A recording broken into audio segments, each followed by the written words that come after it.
I had a question from someone that wanted to know, why am I so tired when I do intermittent fasting? So this video is on that topic. Now, when you originally start keto and you go from a high carb to a low carb, there's going to be a transition period. It's called keto adaptation. And some of the common symptoms are keto fatigue. So you're not just going to be tired when you're eating, you're going to be tired when you're doing intermittent fasting between the meals as well. That could be just because you haven't adapted to fat. And it could also be because your carbs aren't low enough. So if you keep your carbs a little bit higher, it's going to be more difficult to adapt to fat, because fat burning is all about depriving your carbohydrates. That's what induces ketosis, which is the byproduct of burning fat.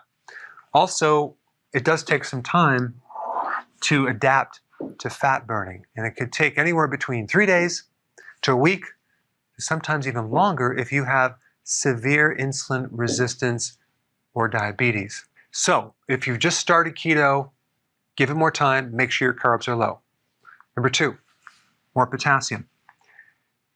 You have billions and billions of these little pumps called sodium potassium pumps that generate energy, electrical current, like a battery, to power your muscles and your nervous system. And so if your diet does not have enough potassium because you don't like vegetables, you're not going to generate energy. Magnesium is also required to make the energy currency in the body called ATP. And mainly you're going to get it in leafy greens, big salads. But the one that I want to emphasize is when you do keto, sometimes you can be B1 deficient. Let me explain. When you do high carbs, your body requires a tremendous amount of B1. The more carbohydrate you consume, the more B1 you need. And if you're not getting enough B1, you're going to be deficient. But when you switch over to keto, you're typically not going to need as much B1 as you did doing high carb. However, you're still going to need B1. And if you are doing higher amounts of fat that are not necessarily mixed with protein, for example, let's say you're adding MCT oil or butter or keto bombs or coconut oil, where you're having these fats out of the normal complex, realize that fat does not contain B1. And so as you're metabolizing that, you need B1 to metabolize it and break it down. It could be drawing from your reserves. So if you are doing a good amount of fat without the B1, that can create more of a B1 deficiency, or at least aggravate that deficiency and give you some of the B1 symptoms, which are fatigue and nervousness and the inability to relax, like you're feeling stressed. Now, there's several other things that people do when they start a ketogenic diet. They tend to drink more coffee and sometimes tea. Both of these will deplete B1, and that could end up making you tired.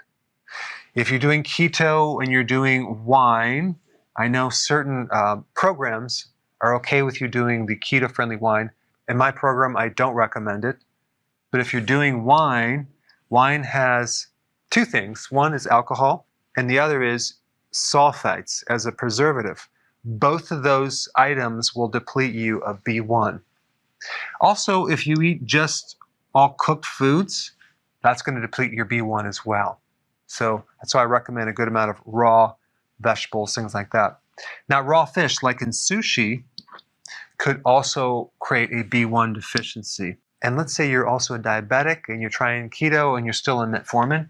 Metformin also depletes B1 big time. This is one of the reasons why people that are on metformin could have a serious side effect called lactic acidosis. That's a B1 deficiency. So anyway, if you are tired on keto, these are the 3 things that are going on. Don't forget about B1. I would always recommend taking B1 in the form of nutritional yeast. Thanks for watching.